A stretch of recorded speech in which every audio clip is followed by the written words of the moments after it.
I'm Pastor Tom, and welcome to the Sunday Sermon. You got to move. You gotta move. You got to move. You got to move. You got to move, child. You got to move. You gotta move. 'Cause when the Lord gets ready. I'm going to be reading Mark chapter 1, verses 40 through 45. And a leper came to Jesus, beseeching him, falling on his knees before him and saying to him, "If you are willing, you can make me clean." And moved with compassion, Jesus stretched out his hand and touched him and said, "I am willing, be cleansed." And immediately the leprosy left him, and he was cleansed. And then Jesus sternly warned him, sending him away directly, and said, "Don't tell anybody about this. Instead, go and show yourself to the priest and offer for yourself the cleansing that Moses commanded. Let that be a testimony for them." But the man went out and began to proclaim freely and to spread the news about what had happened to such an extent that Jesus could no longer publicly enter a city. He had to stay out in the unpopulated areas. And so they were coming to him from everywhere. I actually am a hugger, so I hug people. And much of it, I didn't used to be, I should say. I mean, I used to not and then I learned to kind of hug friends, but I wasn't much of a hugger elsewhere. And then I met my in-laws, and they grabbed onto me and gave me a hug. And then pretty soon I learned, I was like, so.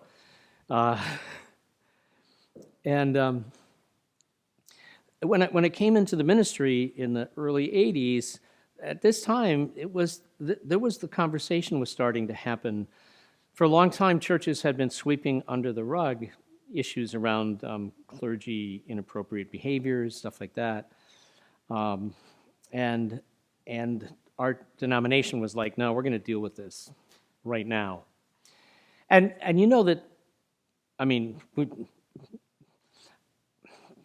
they were very strict about it. I think in Minnesota too, but I know in Wisconsin, it was really strict. And, later on, we have stuff coming out. The Catholic Church finally is addressing it. It was kind of forced to, but it's taken them a while in response to the lawsuits and stuff. Just recently, the Southern Baptists have started going, yeah, we got a little bit of a problem here. We got to do something about it. There was just always this desire to kind of brush it away, push it under the rug, pretend it wasn't there, move people around.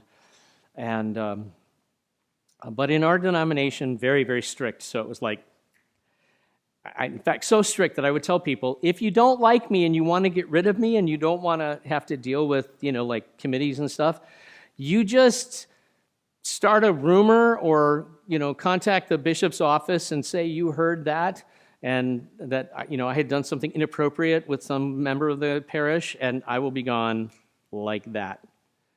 And then they'll investigate, and by the time they've investigated and find out that it's not true, you'll have had a new pastor for quite a while then. That's how that works. That's the world that I came out of. And so, from a very pragmatic standpoint, I had to make the, decisions about, okay, if I hug somebody, is someone going to think, oh, no, that's inappropriate, and then I'm going to get in trouble. But more importantly, this question was being asked as a matter of professional ethics. It was like, is it okay to hug people? If we hug people, what are we communicating to them? Can they misunderstand it? What about this? And it was very complicated stuff.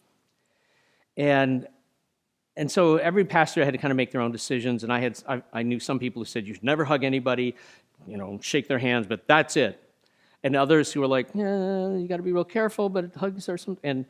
But here's what I noticed. For example, I had a woman who was lived in a senior living facility, and she just one day she was, oh, hey, Pastor, I got to get my Pastor Tom hug, and so I gave her a hug.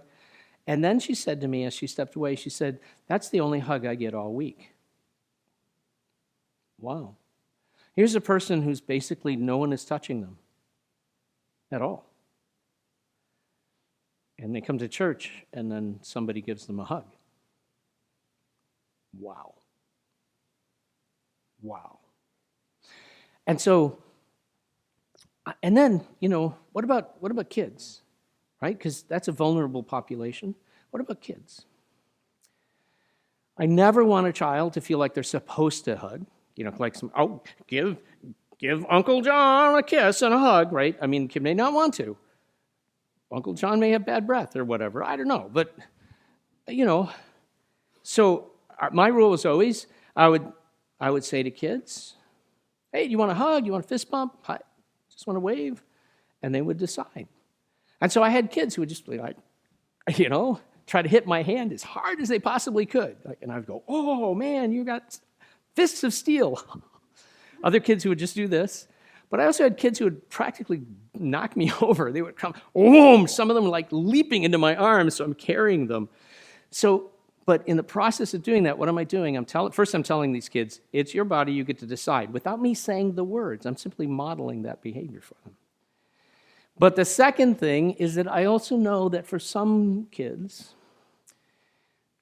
that hug they might get at church from me might be the only good touch they receive all week if they live in a home that's got physical or sexual abuse.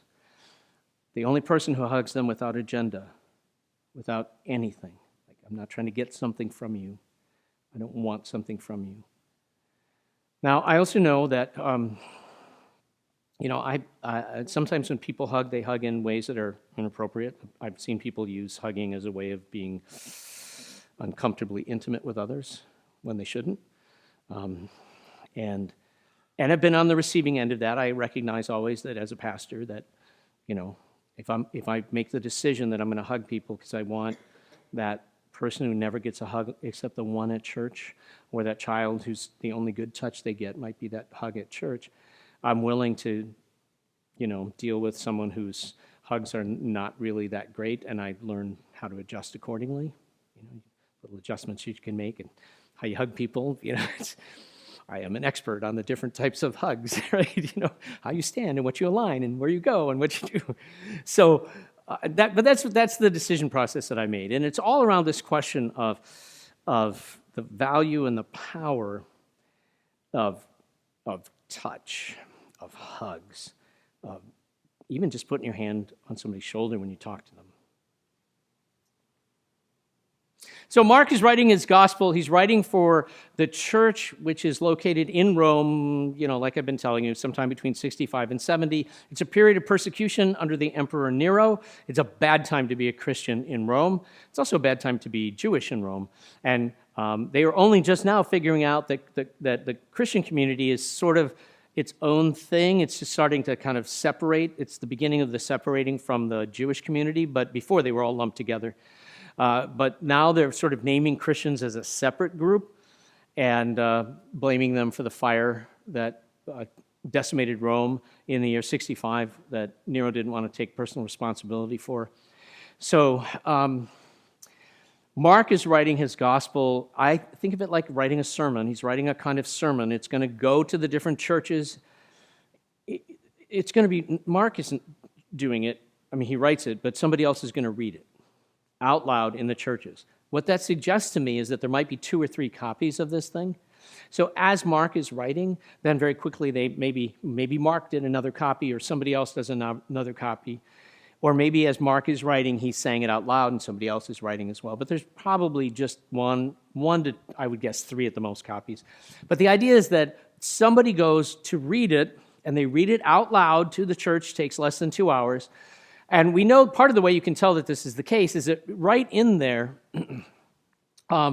there's a note, actually, call it a stage note. Jesus is talking, I think it's Mark 13. Jesus is talking about what's called the abomination of desolation, which is a reference to a sign of God's impending doom. When you see the abomination of desolation standing where it ought not. And so when that section, when Jesus says that, that's followed by the words, let the reader understand. Now, you and I think that we're the reader, but no, we're the hearers. If I was going to really translate that in English, I would say, let the lector understand. In other words, the person whose job is to read it out loud to the congregation, which we today call the lector, that person is supposed to insert something there that's not written in the text, probably something that Mark considered too dangerous to actually write down. Probably something that suggested that maybe the abomination of desolation was Nero Caesar himself. And that would be considered anti-Rome, and that would be used as proof against the Christians that they were all against Rome, and it would be bad. That's my guess. We don't know. It's lost to us. But understand, there aren't very many copies of this thing, and it's only intended to just go to the churches in his area, and then that's kind of it. But what starts to happen is people go, wow, that was really good. Can we keep this? No. I gotta go to another church and read it somewhere else. Well, before you go, can we copy it? Warm up your quill pens. So they have to copy it by hand. And so they start copying it by hand. So that they're like, okay, give us a week, we'll get this done. And so you start to have these copies. Now, if you've ever copied anything by hand from something else, you know that it's easy to make a mistake. It's even easier in the ancient world because they didn't put spaces between the words. It was just a row of letters. Even by the time of Jesus, this is not the case in Hebrew. The Hebrew of the time of Jesus looks like the Hebrew of the time today. It's actually, you see the spaces between the words and everything. The only thing missing are what are called the vowel pointings that don't come until Middle Ages. But otherwise, the letter formation and the spaces are all the same. But the Greek is all written in what we call capital letters. There was no lowercase letters at the time, and there's no spaces between words. So it's just, if you're tired, all you see is a bunch of letters in a line. So people are copying these rows of letters, basically. You don't even have to be able to read to copy the rows of letters. You just need the shapes. So they copy it, and you can understand how there might be some mistakes. So we know that there are mistakes. And some of the mistakes include things like, your eye skips a line, and so you miss a whole line of letters. You actually find this if you look at the scroll of Isaiah. So in the Dead Sea Scrolls, there's this virtually complete copy of the book of Isaiah. Book is a scroll. If it's the way we think of a book bound on one end, that's called a codex. So the scroll of Isaiah, this book of Isaiah, I don't know, it's 50 feet long or something, and the whole thing is covered in text, and you can actually look at it. It's beautiful, actually. You see the scribes. The scribe has a really good hand, so the letters are really beautifully written. And then every so often, you'll see a different hand, like fixing something. Because like they left out a line, they got to squeeze another line in, or they got a word wrong, and they got to kind of scrape it away and then try to add a new thing. So there's a couple paragraphs that are sort of a different hand. So you can see that people are making corrections from the scribal errors. But it's remarkably accurate in terms of what we have today and call the book of Isaiah. That's really close. I mean, the tiny differences, nothing significant. The New Testament content, when they were copying it, they didn't know it was the New Testament, right? They weren't there yet. So they're copying it, and they're pretty accurate, but they make these mistakes. These mistakes are okay. When you have enough different copies, you can fix them. A lot of spelling errors, stuff like that. The occasional line that gets left out, easy fixes. So what starts to happen over time is that you get these, sometimes they'll call them text families, where you have like because we can see this particular spelling error or this particular thing here, that all of these manuscripts come from a common manuscript source. They've all copying from something before that, and all of these come from here, and all of these come from here. So we have these text families that they look at. And when they look at them and compare them, they're trying to find what was the original like. There are thousands and thousands of little mistakes, but they're nothing. So if anyone says, oh, you copied it by hand and the mistakes are terrible and you can't trust it at all, that's a person who doesn't know what they're talking about. There are very, very few meaningful differences among the different text families. These are sometimes called recensions, the different recensions. Very few that are of any significance whatsoever. Which means that when you do come across one of them, it's actually really interesting. We have one here. So I was reading to you and using what most translations will have, but occasionally you will find if your Bible has some footnotes in it, it'll say some manuscripts say, okay? Because, well, here, let me give you the story. So he's out there, and a leper comes to him, and the leper begs him and kneels before him, "If you are willing, you can cleanse me." And Jesus feels compassion. By the way, the word compassion in Greek is based on the word for guts. So in other words, his guts were moved. So if you're Greek, you feel compassion here, okay? In Hebrew, the word for compassion is based on the word for womb. Sometimes actually the Old English, like the New the King James, you'll see in the old ones, wombs of compassion. If you ever run across that, what they're doing is they're trying to get at the etymology of the word as well as its meaning. So the word means compassion, but it's wombs of compassion kind of lets you know how they're thinking about it. But we would talk about a heart of compassion, right? So we would say, "Lord, give me a heart of compassion." The Jews would say, give us wombs of compassion," and the Greeks would say, "Give us compassionate guts," right? That's how that word is designed. But it's all very much embodied, and it's a very feeling thing. And the Greek word for guts is splanga, so it's a pretty clear word. Occasionally the differences in text is like a spelling error or something that looks really familiar and gets mistaken for something else that looks very similar. We see that sometimes. But the other manuscripts don't say Jesus felt compassion. They say Jesus was angry. And you got to know, the word for angry doesn't look anything like the word for guts. Not even close. They have the same ending. I mean, the particular form of it's a participle or something, has the same ending. But the rest of it, totally different. The word for anger is orgitse. The word for guts is splanga. They don't look anything alike. And so scholars are like, what is this about? So some scholars, when they're trying to figure this stuff out, they go, well, we're going to go with we're going to do a vote. How many manuscripts here have compassion? Stick your hand up. How many manuscripts have angry? Stick your hands up. Well, there are more compassions than there are angry, so that we're going to go with that. And that's really the common solution. But a lot of scholars think,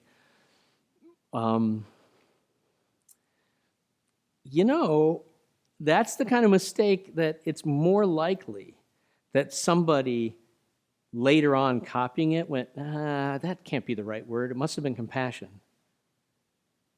Then that somebody went, I don't think compassion gets at it. I'm going to put in the word angry, right? It looks like an intentional adjustment, like someone's trying to fix something. So there's a rule that some scholars go by, which says the more difficult reading is probably the more accurate reading.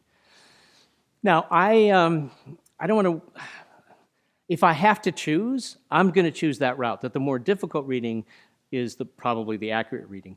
But on some levels, I don't care, because what happens is when I run across one of these sort of difficult textual variations, it forces me to look back at the text again, to go, am I missing something?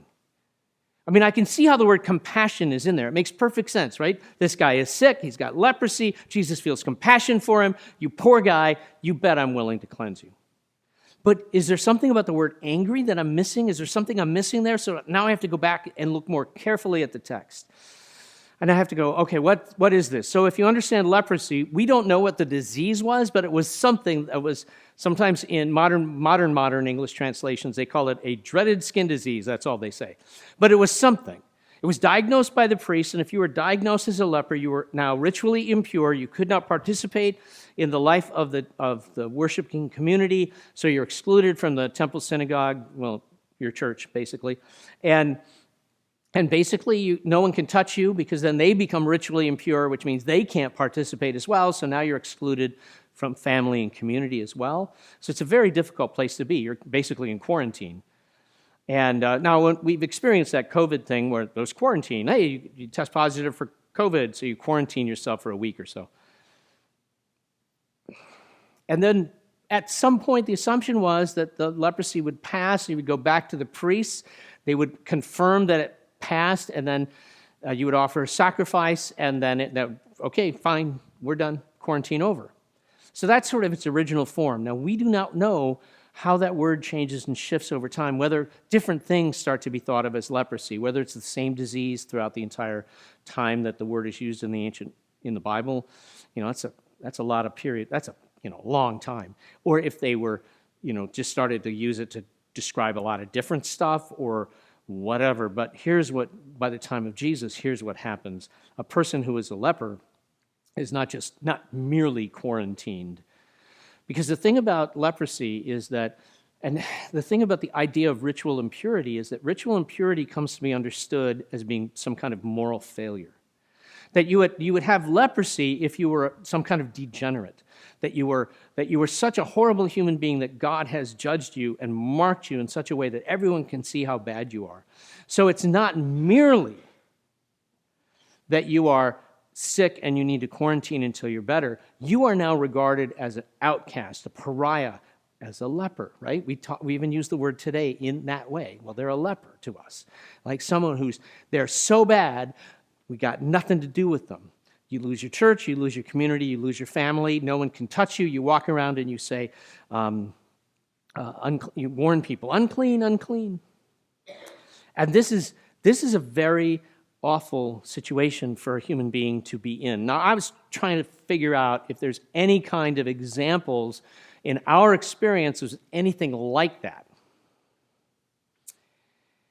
Because COVID is maybe like the idea of leprosy in its original form, way back when the laws first established. This thing that you're going to get, and then you're going to be quarantined, and then you're going to get better, and you're going to offer the sacrifice. So we're like, oh, I tested positive, and then once you test negative, then you can go back to your life, kind of thing. And I got the test to prove it, that sort of thing.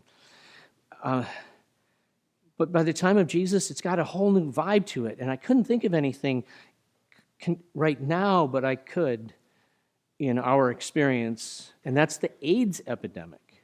Right? So right at the time that the AIDS epidemic starts to come up, this is a period of time where the TV preachers especially are railing and screaming and blaming people who are gay for hurricanes hitting New Orleans and stuff like that.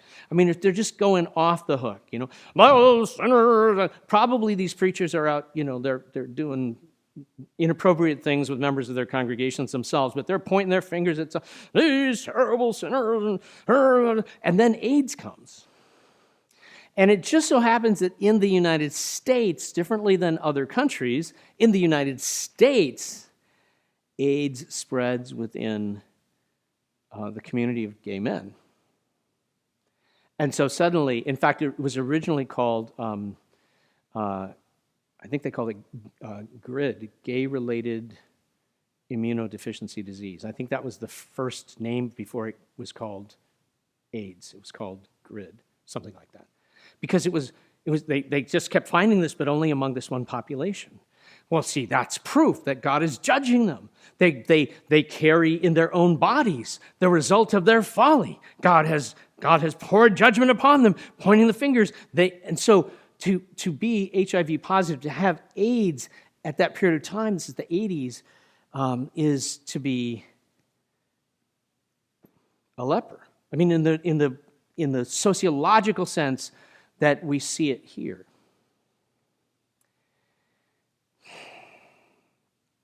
So I think about that. I think this guy coming, and I gotta, okay,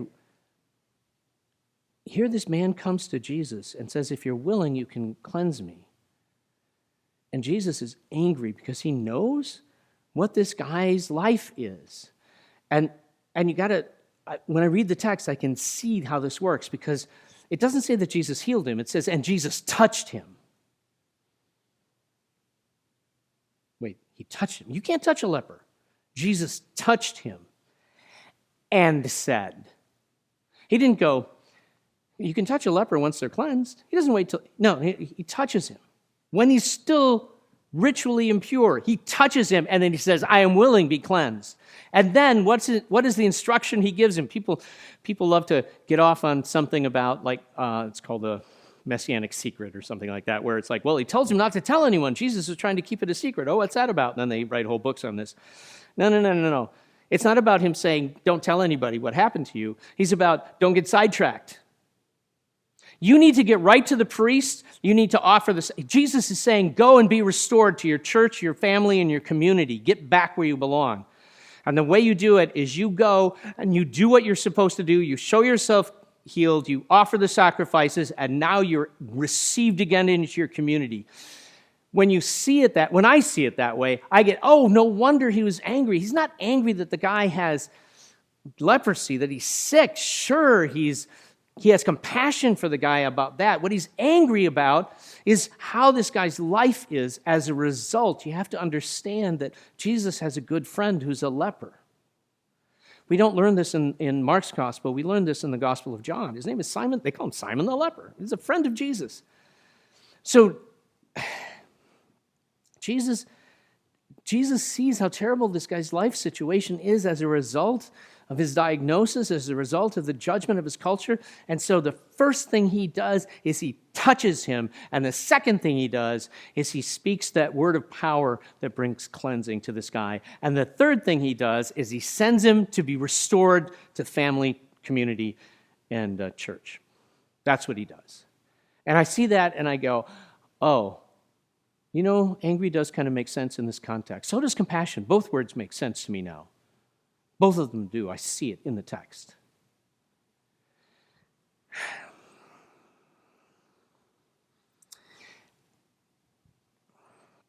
I actually can remember the first time I hugged a man who was HIV positive, who had AIDS.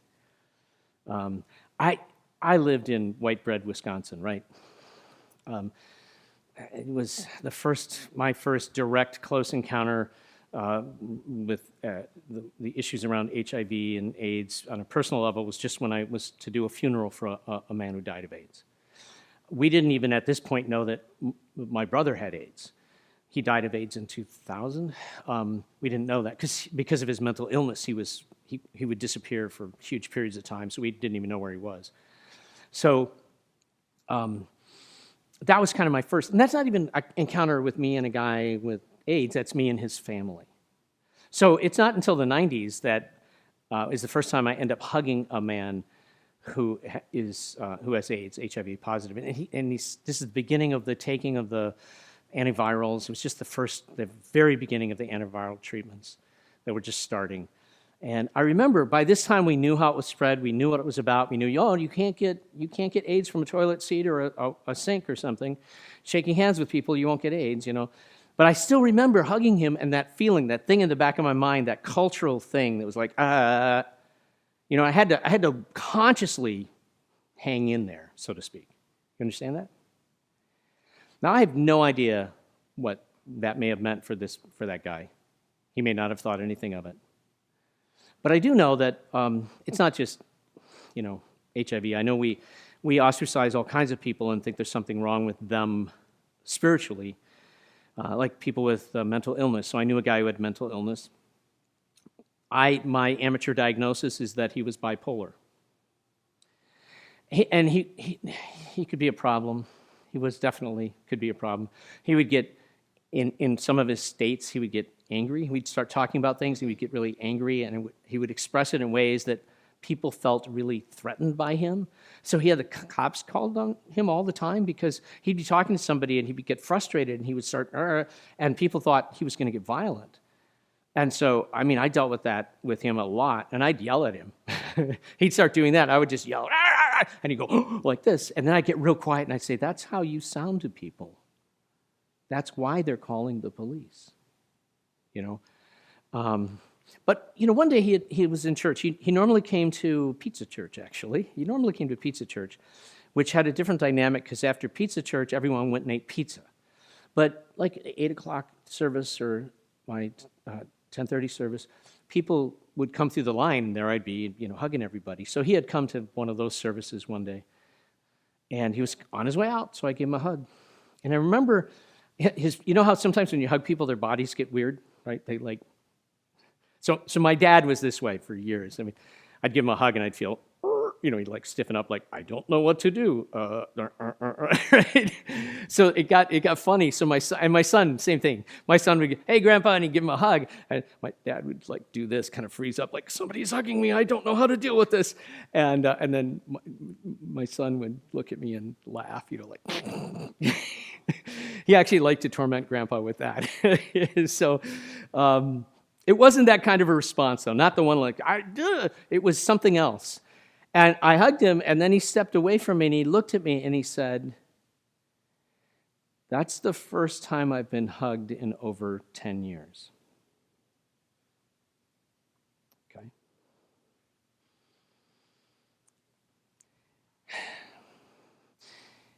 I understand Jesus being angry. I understand Jesus being compassionate too, but I understand the anger.